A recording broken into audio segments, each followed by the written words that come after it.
దేవుని నామానికి స్తోత్రం కలుగును గాక. ఎలోహిం టీవీ ప్రేక్షకులందరికీ నా హృదయపూర్వక వందనాలు చెల్లించుకుంటున్నాను. ఇది నా వాక్య భాగాన్ని జ్ఞాపకం చేసుకుందాం. పరంగీతములు 2:8 5వ భాగాన్ని మనం జ్ఞాపకం చేసుకుందాం. అంశం ఏంటి అని అంటే ఆయన రాకడకు 7 మెట్లు. అవేంటో మనం చూసుకుందాం. జీవము కలిగిన దేవుని యొక్క కృపావర్షం మనందరిపై సమృద్ధిగా కురియునుగాక. పరంగీతం అనే శ్రేష్టమైన గ్రంథాన్ని గురించి కొన్ని మాసముల నుండి మనం ధ్యానం చేస్తూ ఉన్నాం. అనేకమైన ఆధ్యాత్మికమైన పాఠాలు మనం నేర్చుకుంటూ ఉన్నాం. దీనిలో 8 అధ్యాయాలు ఉన్నాయి.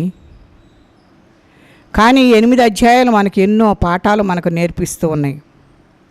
ఎన్నో సత్యాలను మనం నేర్చుకుంటూ ఉన్నాం. పరంగీతం 2వ అధ్యాయంలోని 8వ వచనం 5వ భాగాన్ని మనము ధ్యానం చేసుకుందాం. పరంగీతములు 2:8 ఆలకించుడి, నా ప్రియుని స్వరము వినబడుచున్నది, ఇదిగో అతడు వచ్చుచున్నాడు, గంతులు వేయిచు కొండల మీదను ఎగసి దాటుచు మెట్టల మీదను అతడు వచ్చుచున్నాడు అని వ్రాయబడి ఉంది. చిన్న ప్రార్థన చేసుకుందాం. పరిశుద్ధుడా, ప్రేమ కలిగిన తండ్రి, నీకు వందనాలు. ఇది మా కొరకై స్తోత్రాలు. మీరు గొప్ప కార్యములు చేయి దేవుడు అయ్యా. ఎన్నో మర్మములను ప్రభా మీరు మాకు తెలియజేస్తున్నారు. అట్టి జ్ఞానాత్మను మీరు దయచేశారు. అందును బట్టి నీ స్తోత్రాలు. జ్ఞానమును ప్రత్యక్షత గల ఆత్మను దయచేయండి. పరిశుద్ధాత్మ మీ సహాయమును కోరుకుంటున్నామయ్యా. మీరే మాట్లాడండి ప్రభా. మా మాటల వలన ఫలితం ఉండదు నాయన. మీ మాటలు జీవము కలిగినవి నాయన. అజీవము కలిగిన మాటలను ప్రభా నీ బిడ్డలకు బోధించుటకు కావలసిన కృపను మీరు దయచేయండి ప్రభా.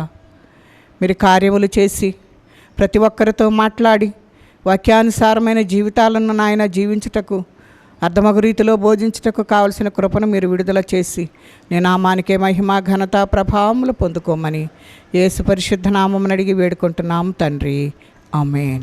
చిన్న పాట పాడుకుందాం. నా కార్యము సఫలము చేయు తండ్రి యేసయ్యా, నిత్యము నిన్నే స్తుతించెదను సుగుణాకరుడా. నా కార్యము సఫలము చేయు తండ్రి యేసయ్యా, నిత్యము నిన్నే స్తుతించెదను సుగుణాకరుడా. నా అభిలాషంతయు నీకే కనబడుచున్నది, సత్యము వినయమును నీ నీతిని స్థాపించుటకు. నా అభిలాషంతయు నీకే కనబడుచున్నది, సత్యము వినయమును నీ నీతిని స్థాపించుటకు.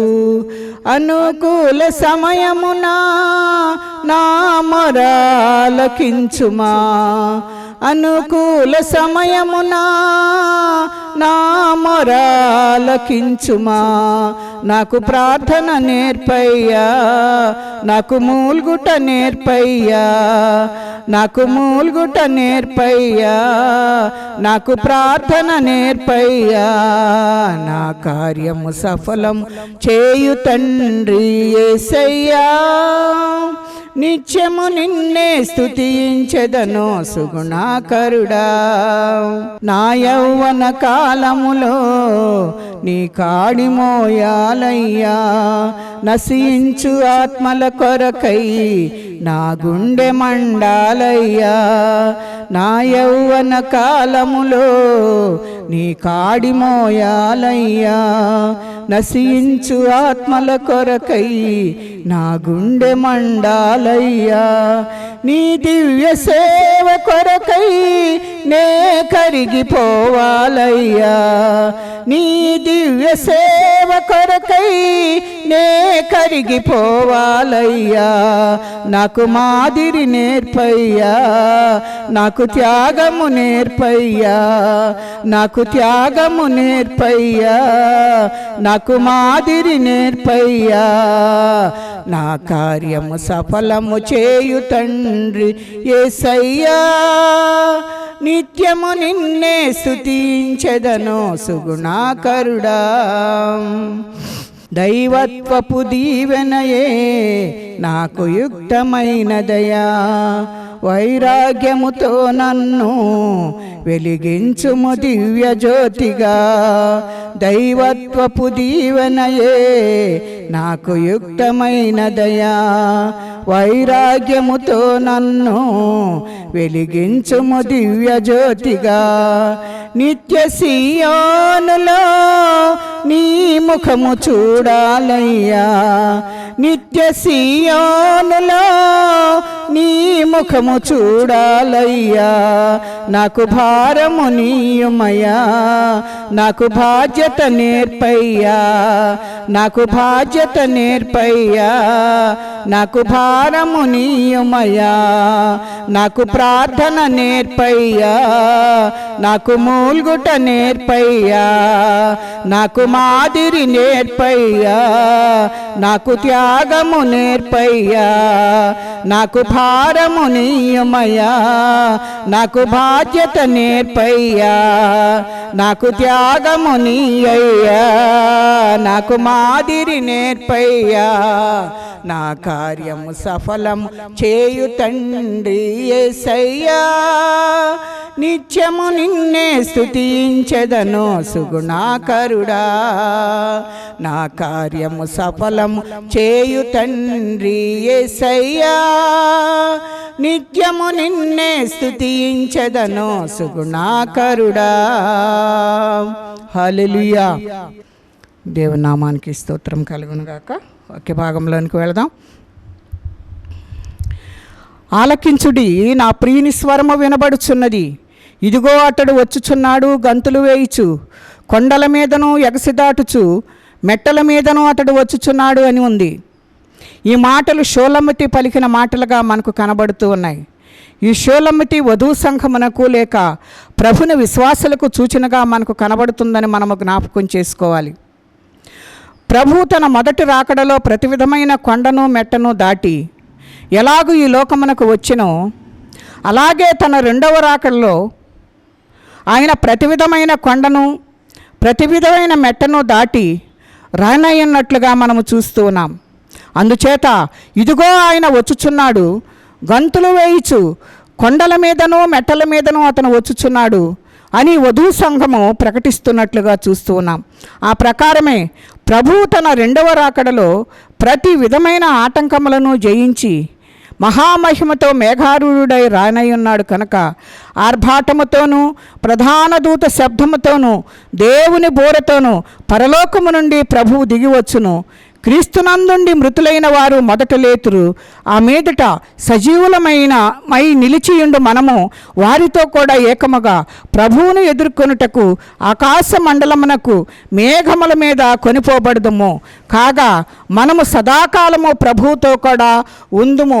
కాబట్టి మీరు ఈ మాటల చేత ఒకరినొకరు ఆదరించుకొనుడి అని మరి మొదటి దశలోనికలకు రాసిన పత్రిక 4వ అధ్యాయము 16 నుండి చూస్తే ఈ వచన భాగంలో మనకు కనబడుతూ ఉన్నాయి. కనుక యేసు ప్రభు మరి రాకడలో 7 మెట్లు ఉన్నట్లుగా మనకు తెలుస్తుంది. అవేంటో మనము ఇప్పుడు జ్ఞాపకం చేసుకున్నాం. వధువు సంఘము కొరకై అయిన విశ్వాసుల కొరకై యేసు ప్రభు తానే స్వయంగా పరలోకము నుండి దిగి రానయ్యున్నాడు. ఆయన తన విశ్వాసులను అంటే తన సంఘమును ఎంతో ప్రేమించినవాడు కనుక వారి రక్షణార్థమై అవమానములను, నిందలను, వేదనలను, బాధలను, శ్రమలను, గాయములను ఆ రక్షకుడు భరించి తన విలువైన రక్తధారలను కార్చి సిలువలో మరణించినట్లుగా చూస్తూ ఉన్నాం. అందుచేత పరలోకము నుండి దేవదూతలను పంపక తానే స్వయముగా రానయ్యున్నాడు. ఇది ఆయన రాకడలో మనకు మొదటి మెట్టుగా మనకు కనబడుతూ ఉంది. రెండవదిగా చూస్తే ఆయన ఆర్భాటముతో రానయ్యున్నాడు అనగా ఆయన తన రాకడలో ఒకే కేక వేయనయ్యున్నాడు. ఆ కేకే సామాన్యమైనదేమీ కాదు, కానీ అది ప్రభావము కలదిగా మనకు కనబడుతుంది. అది సజీవమై శక్తివంతమైనదిగా మనకు కనబడుతుంది. అది దుఃఖితుని సంతోషభరితునిగాను, నిరాశపరుని నిరీక్షణా సహితునిగాను, అజ్ఞానిని విజ్ఞాన సంపన్నునిగాను మార్చివేయని కేకగా మనకు కనబడుతూ ఉంది. కనుక లాజరు బయటికి రమ్ము అని గొప్ప కేక వేసినప్పుడు చనిపోయి 4 దినములు సమాధిలో ఉండిన లాజరు సజీవుడిగా బయటికి వచ్చినట్లుగా చూస్తూ ఉన్నాం. ఇది ఎంతో ఆశ్చర్యంగా మనకు కనబడుతూ ఉంది. ఆయన కేక నిజముగా ప్రభావము కలిగినదిగా మనము చూస్తూ ఉన్నాం. దీనిని చూస్తే ఇది రెండవ మెట్టుగా మనకు కనబడుతూ ఉంది. ఆయన రాకడలో ప్రధాన దూత శబ్దము వినిపింపనై ఉన్నది కనుక ప్రభువుతో పాటు ఒక ప్రధాన దూత పరలోకము నుండి రానయ్యున్నాడు కనుక ఆయన సంఘం పైకెత్తబడిన తరువాత ఈ లోకంలో 7 ఏండ్ల శ్రమకాలము సంభవింపనై ఉన్నది కనుక ఈ శ్రమల కాలములో దేవుని ప్రజలైన ఇశ్రాయేలీలను ఆ ప్రధాన దూత కాపాడనై ఉన్నట్లుగా మనము చూస్తూ ఉన్నాం. అంతేకాక ప్రభువునందు నిద్రించిన వారు పునరుద్ధానులై మధ్యాకాశములోనికి ఎత్తబడినప్పుడు శత్రువైన సాతానుడు నిన్ను ఆటంకపరచుటకు ఎన్నో ఆటంకములను మరి నీకు కలిగిస్తూ ఉంటాడని మనము జ్ఞాపకం చేసుకోవాలి. మరి ఎన్నో ప్రయత్నాలు వాడు చేస్తూ ఉంటాడు కనుక వాడు ఇవన్నీ చేసి మరి మనల్ని ఆటంకపరుస్తూ ఉన్నాడనేది మనము జ్ఞాపకం చేసుకోవాలి. దౌర్జన్యుడైన మోషే మరణించినప్పుడు మోషే శరీరాన్ని దొంగిలించగోరినట్లుగా మనము చూస్తూ ఉన్నాం. అతడు ప్రధాన దూత మిఖాయేలు పరలోకము నుండి దిగివచ్చి మోషే శరీరాన్ని గురించి తాను తర్కించినప్పుడు మిఖాయేలు సాతానుడితో ప్రభువు నిన్ను గద్దించునుగాక అని పలికినట్లుగా మనము చూస్తూ ఉన్నాం. అటువంటి సాతాను మోషే శరీరాన్ని విడిచి వెళ్ళినట్లుగా మనం చూస్తూ ఉన్నాం. ఎందుకు విడిచి వెళ్ళింది అని అంటే ప్రభువు నిన్ను గద్దించునుగాక అని అన్నప్పుడు ఆ మాట ఎప్పుడైతే ఆయన పలికాడో అంతటితో సాతాను మోషే శరీరాన్ని విడిచి వెళ్ళినట్లుగా చూస్తూ ఉన్నాం. మోషే పునరుద్ధాన ప్రభావముతో పరలోకమునకు కొనిపోబడ్డట్లుగా చూస్తూ ఉన్నాం. అందువల్ల రూపాంతర కొండపై ఏలియాతో పాటు మోషే ప్రత్యక్షమైనట్లు మత్తయి సువార్త 17లో మనము చూస్తాం. ఇది 3వ మెట్టుగా మనకు కనబడుతూ ఉంది. 4వ దాన్ని చూస్తే ప్రభువు రాకడలో దేవుని బోరధ్వని వినబడుతుంది. బోరధ్వనులను గురించి సంఖ్యాకాండము 10వ అధ్యాయంలో వ్రాయబడి ఉన్నట్లుగా మనము చూస్తూ ఉన్నాం. ఇశ్రాయేలీలు ఆయా సమయాలలో ఆయా సందర్భాలలో వారు నానా రకములైన బోర్లను ఊదేవారుగా కనబడుతూ ఉన్నారు. ఆ బోరల ధ్వనిని బట్టి ఇశ్రాయేలీలు సమాజముగా కూడేవారు, లేదా వారు సమాజముగా సాగిపోయేవారు, లేదంటే వారు సేనలను యుద్ధమునకు తరలిపోయేవిగా. అలాగే ప్రభువు రాకడ దేవుని బోర శబ్దము వినబడగానే ప్రభు తన సంఘమును సమకూర్చి తన మహిమలోనికి తీసుకుని వెళ్తాడు. అదే సమయంలో యుద్ధారావం వినిపింపజేస్తాడు కనుక లోకులకు నెమ్మదిగా ఉన్నది, భయమేమీ లేదని చెప్పుకొనుచుండగా గర్భిణీ స్త్రీకి ప్రసవ వేదన వచ్చినట్లు ఆకస్మికముగా నాశనము తటస్థించును కనుక వారెంత మాత్రమును తప్పించుకొనలేరని దెసలోనికల పత్రిక 5వ అధ్యాయము 3వ వచనములో రాయబడి ఉన్నట్లుగా మనం చూస్తూ ఉన్నాం. ప్రభువు తన సంఘము పరలోకమునకు పిలుచుకున్నప్పుడు ఈ ప్రపంచంపై యుద్ధాన్ని ప్రకటించనై ఉన్నాడు కనుక దాని ఫలితంగా మనుషులు ఎన్నడూ చూడని మహాశ్రమలను మరి పంపనై ఉన్నట్లుగా మనకు ఇక్కడ వాక్య భాగము తెలియజేస్తూ ఉంది. ఇది 4వ మెట్టుగా మనకు కనబడుతూ ఉంది. 5వదిగా చూసినట్లయితే క్రీస్తునందు మృతులైన వారు మొదట లేస్తారు అనగా యేసు ప్రభువునందు విశ్వాసముంచి మరణించి సమాధిలో ఉంచబడిన వారు మొదట లేస్తారు. కనుక క్రీస్తు ఏం మాట్లాడుతున్నాడు? క్రీస్తునందు మృతులైన వారు అని అంటున్నాడు. యేసు ప్రభువును విశ్వాసం ఉంచి బాప్తిసం తీసుకొని రక్షణ పొంది అలాగన విశ్వాసం ఉంచి మరణించిన వారు ఆయన వచ్చినప్పుడు, ఆయన పిలిచినప్పుడు లేస్తారు అని చెప్పేసి దేవుడు మనతోటి మాట్లాడుతూ ఉన్నాడు. ఇది 5వ మెట్టుగా మనకు కనబడుతుంది. 6వదిగా చూస్తే ఆ మీదట సజీవులమయ్యుండు ఆయన విశ్వాసులు రూపాంతరపరచబడి పైకెత్తబడతారు. ఇది 6వదిగా మనకు కనబడుతూ ఉంది.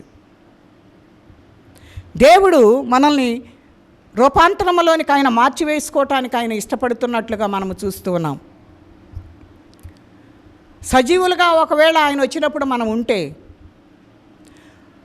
ఆ వచ్చినప్పుడు మనం విశ్వాసము నుండి తప్పిపోకుండా ఉంటే మనము రూపాంతరపరచబడతామని, ఆయనతో పాటు పైకెత్తబడతామని ఈ 6వది మనకు జ్ఞాపకం చేస్తూ ఉంది.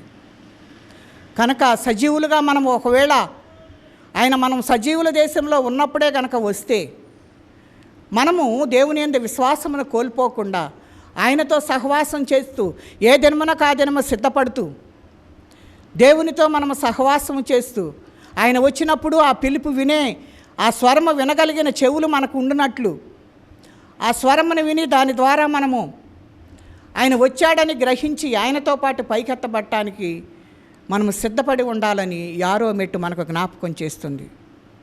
7వదిగా చూస్తే అందరూ ఏకముగా ప్రభువుని ఎదుర్కొనుటకు ఆకాశమండలమునకు మేఘముల మీద కొనిపోబడతారు. అనగా ప్రభువునందు మృతులు సజీవులై ముందుగా ఆయన సన్నిధిని చేరము కానీ అందరూ ఆకాశమందు ఒకే స్థానంలో కలిసి ఏకముగా ప్రభువుని ఎదుర్కొనుటకు మేఘముల మీద కొనిపోబడతాం. ఇది ఎంత ఆశ్చర్యమో కదా. మరి మనకు ఇది ఎలాగ జరుగుతుందనేది ఆ సమయం వచ్చినప్పుడు మాత్రమే మనకు తెలుస్తుంది. ఎందుకనంటే ఆయన ఎప్పుడు వస్తాడో మనకు తెలియదు. ఆయన వచ్చినప్పటికీ ఇలాంటి స్థితికి మనము కలిగి ఉండాలని మనం ఏం చేయాలంటే ప్రార్థన చేయబద్దులమై ఉన్నాం. సిద్ధపడటానికి మనం ఇష్టపడాలి. ఈ లోకంలో ఎంత సంపాదించినా మనం విడిచిపెట్టి వెళ్ళిపోతాం. ఈ లోకంలో అన్నీ కూడా వ్యర్థమైనవే. ఈ లోకంలో ఉన్నవన్నీ కూడా మనము చనిపోతే ఇక్కడే విడిచిపెట్టి వెళ్ళిపోతాం. కానీ పరలోకంలో మనకు స్థానం కావాలని దేవుడు మనకు హెచ్చరిక చేస్తున్నాడు. నువ్వు పరలోకంలోనికి వెళ్ళాలి అంటే ఇక్కడ నువ్వు సిద్ధపడి ఉండాలి. ఆ సిద్ధపాటు ఎలాగ ఉండాలి అని అంటే ఈ లోకమునకు వేరే నువ్వు సిద్ధపడాలని దేవుడు మనకు హెచ్చరిక చేస్తున్నాడు. ఈ లోకముతో నువ్వు పొత్తు కలిస్తే ఈ లోకంలోని సంగతులే నీ హృదయం నిండా ఉంటాయి.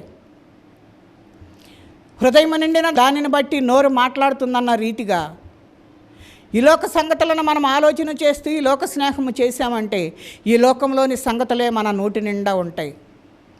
దేవుని గురించి ఆలోచిస్తూ దేవుని సంగతులను మనం తెలుసుకుంటూ దేవుని యందు విశ్వాసం ఉంచి మనం రక్షించబడి బాప్తీసం పొంది దేవునితో సహవాసము చేసినట్లయితే దేవుని వాక్యము మన నోట నిండా ఉంటుంది.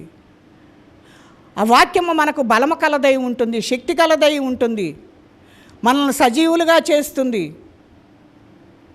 మనల్ని పైకెత్తటానికి మరి సిద్ధపడే విధంగా ఉంటుంది. ఆ వాక్యము బలము కలిగినగా ఉంది కనుక ఆ బలమును మనం పొందుకోవాలంటే వాక్యము పఠించాలి, ప్రార్థన చేయాలి.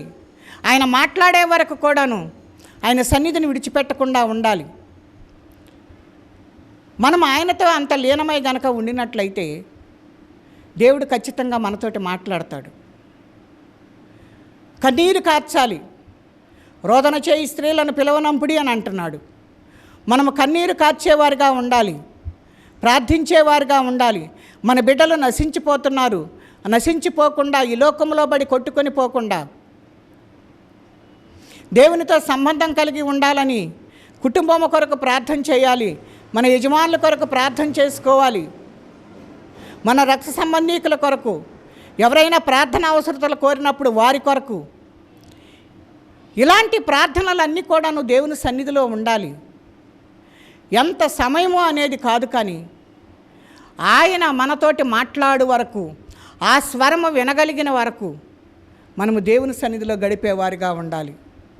అలాంటి సిద్ధపాటు మనందరము కలిగి ఉన్నామా లేదా అనేది ఒకసారి మనము జ్ఞాపకం చేసుకోవలసిందిగా దేవుడు హెచ్చరిక చేస్తూ ఉన్నాడు. కనుక దేవుడు ఎంతో ఆశ్చర్యకరమైన విషయాన్ని మనకు తెలియజేస్తూ ఉన్నాడు. మనల్ని మేఘముల మీదకు కొనిపోవటానికి, ఈ లోకంలో ఉండి మనము చనిపోతే ఒక రోజులోనే మనం అందరినీ, మన ఇంట్లో వాళ్ళే మనల్ని బయటకు తీసుకుని వెళ్ళిపోతారు. ఎప్పుడు తీసుకుని వెళ్తారా అని ఎదురు చూస్తూ ఉంటాం. ఎక్కువ రోజులుంటే మన శరీరం కంపు కొడుతుంది. అలాగే పాపము అనేది మన హృదయంలో ఉంటే మన హృదయం కంపు కొడుతూ ఉంటుంది. ఆ వాసన లేకుండా దేవుడు వాక్యపు సువాసనతో నిన్ను నింపటానికి ఇష్టపడుతున్నాడు. ఆ చనిపోయినప్పుడు నిన్ను ఏ రీతిగా బయటకు తీసుకుని వెళ్తున్నారు, పాపంలో నుండి నువ్వు బయటకు వచ్చిన తర్వాత దేవుడు నిన్ను పైకి తీసుకుని వెళ్ళటానికి ఇష్టపడుతూ ఉన్నాడు. ఈ లోకంలో ఒక మరణం ఉంది, కానీ దాని తర్వాత యుగయుగాలు జీవించే విధానం ఉంది. కనుక నువ్వు దేవునితో సంబంధం కలిగి ఉండినట్లయితే దేవునితో యుగయుగంలో జీవిస్తావు. ఆ రీతిగా లేని పక్షాన లోకంలో నువ్వు జీవిస్తే నరకానికి అప్పగించబడతావు. అక్కడ ఏడ్చుట, పండ్లు కొరుకుట తప్ప వేరే ఏమీ ఉండదు. నువ్వెన్ని దినములు అక్కడ ఉండినా అలాగన ఉండవలసిందే.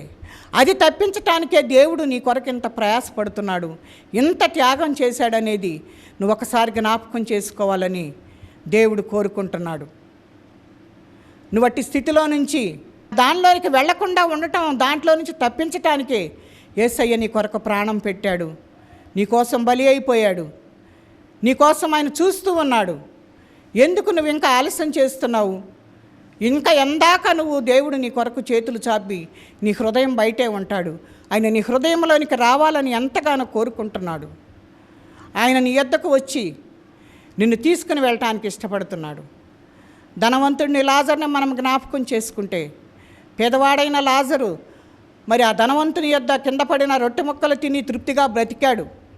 మనం ఈ లోకంలో కూడా ఎంత తృప్తిగా బ్రతకవలసిన వారమై ఉన్నాం. నీకు ఏదైతే ఉందో దానితో తృప్తిపడు, లేని దాని కొరకు వెళ్ళకూడదు. మనము ఉన్నదానితో తృప్తిపడి దేవునితో సహజీవనం చేయాలి. లాజరు చనిపోయాడు, దేవుని యొద్దకు అబ్రహాము రొమ్మున కూర్చోటానికి వెళ్ళిపోయాడు. ఆయన ఈ లోకంలో ఎంత పేదరికంలో ఉండినా ఆ లోకంలో దేవునితో కలిసి ఉండటానికి దేవుడు కృప చూపించాడు. తాను తగ్గించుకున్నాడు. ఎందుకంటే తగ్గించుకున్నవాడు హెచ్చించబడనని ఆ లోకంలో దేవుడు లాజర్ని హెచ్చించినట్లుగా చూస్తూ ఉన్నాం. ఈ ధనవంతుడైతే తనకున్న దానిలో ఏది కూడా పెట్టడానికి ఆయనకి ఇష్టం లేదు. ఎవరికి ఇవ్వటానికి ఇష్టపడలేదు కనుక ఆయన నరకానికి వెళ్ళినట్లుగా చూస్తూ ఉన్నాం. ఎంతో సంపాదించాడు, కొట్లు కట్టుకున్నాడు, ఇంకా పెద్దవి చేశాడు. వాటన్నిటిని చూసి అనుకుంటున్నాడు, నా ప్రాణమా తినుము త్రాగుము సుఖించుము అని ప్రాణంతో చెప్పుకుంటున్నాడు. అప్పుడు వెంటనే దేవుడు, ఇవన్నీ నేను ఇచ్చినవే కదా, నువ్వెందుకు ఇట్లా గర్విస్తున్నావని, ఓరి వెర్రివాడా, ఈ దినమే నీ ప్రాణం పోతే నువ్వేం చేస్తావు అని అప్పుడే ఆ ధనవంతుని కూడా పిలిచినట్లుగా చూస్తూ ఉన్నాం. అతడు వెళ్ళి ఆ మలమల మాడే అగ్నిగుండంలో ఆయన పడ్డాడు. కనుక ఈ లోకంలో మనకు ఏది ఇచ్చినా కూడా అవి దేవుడిచ్చినే కనుక అందును బట్టి దేవుని స్తుతిస్తూ, నీకున్న దానిలో ఇతరులకు సహాయం చేస్తూ, నీకున్న సమయాన్ని దేవునికి ఇస్తూ, నీకున్న సంపదను దేవునికి అర్పిస్తూ దేవుని సన్నిధిలో గడిపినట్లయితే దేవుడు నిన్ను ఆ రాజ్యంలో వారసుడిగా చేసుకోవటానికి ఇష్టపడుతూ ఉన్నాడు. ఆ ధనవంతుడైతే అగ్నిలో మలమలా మాడుతూ ఉన్నాడు. అలా మాడుతూ పైనున్న లాజరును చూచి అంటున్నాడు, అబ్రహామా, నీ కుడి ప్రక్కన కూర్చున్న ఆ లాజరును చిటికినేలుతో ఒక చుక్క నా నోట్లో వేస్తే నా గొంతు తడారిపోతుంది అని చెప్పేసి అడుగుతాడు. ఆయన అంటున్నాడు కదా, మీకు మాకు మధ్య అగాధం ఉంది, మీరు మా యొద్దకు రావటం కానీ మేము మీ యొద్దకు రావటం కానీ జరగదు. అంటే ఆ మాట విని మరి మా సహోదరులు చాలామంది ఉన్నారు, వాళ్ళకైనా వెళ్ళి నేను మరి చెప్పి రావటానికి అవకాశం అని చూశాడు. అంటే అక్కడ చాలామంది ప్రవక్తలు ఉన్నారు, బోధకులు ఉన్నారు, వాళ్ళందరూ ప్రకటిస్తున్నారు, వాళ్ళ విషయం వాళ్ళు చూసుకుంటారని మరి జవాబు దొరికింది. కనుక అక్కడికి వెళ్ళిన తర్వాత మనకి ఇక సమయం ఉండదు. కనుక ఆ సమయం ఉండగానే మనము సిద్ధపడి ఆ అగ్నిగుండంలోనికి పోకుండా మనము పరలోక రాజ్యమునకు వారసులుగా ఉండటానికి దేవుడు ఎంతో మరి మనకు ప్రోత్సాహం ఇస్తున్నాడు. ఎన్నో విషయాలు మనకు అనేకుల ద్వారా బోధిస్తూ ఉన్నాడు. కనుక ఇటు మాటల మనం జ్ఞాపకం చేసుకుని మనకున్న దానితో తృప్తిపడి దేవుని సన్నిధికి వెళ్ళటానికి మనందరము సిద్ధపడదాం. ఆయన రాకడలో ఆయన వచ్చినప్పుడు మనందరము కూడాను ఆయన మరి మేఘారూఢుడై వచ్చుచున్నాడు. కనుక ఆ మధ్యాకాశంలోనికి మనందరము కూడా ఎత్తబడే గుంపులో ఉండాలని కోరుకుంటూ దేవుడి కొద్ది మాటలు దీవించునుగాక. చిన్న ప్రార్థన చేసుకుందాం.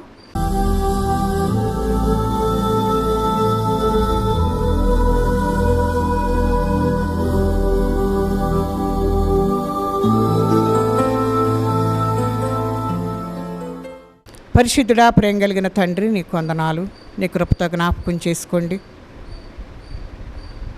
ఇటు మాటల ద్వారా మేము బలపట్టకు కావాల్సిన కృపను మీరు విడుదల చేసి నీ నామ మహిమార్థము ఈ రీతిగా నా తండ్రి మేము ఎలాగ సిద్ధపడాలో తండ్రి మీరు 7 మెట్లు మాకు ఇచ్చారయ్యా.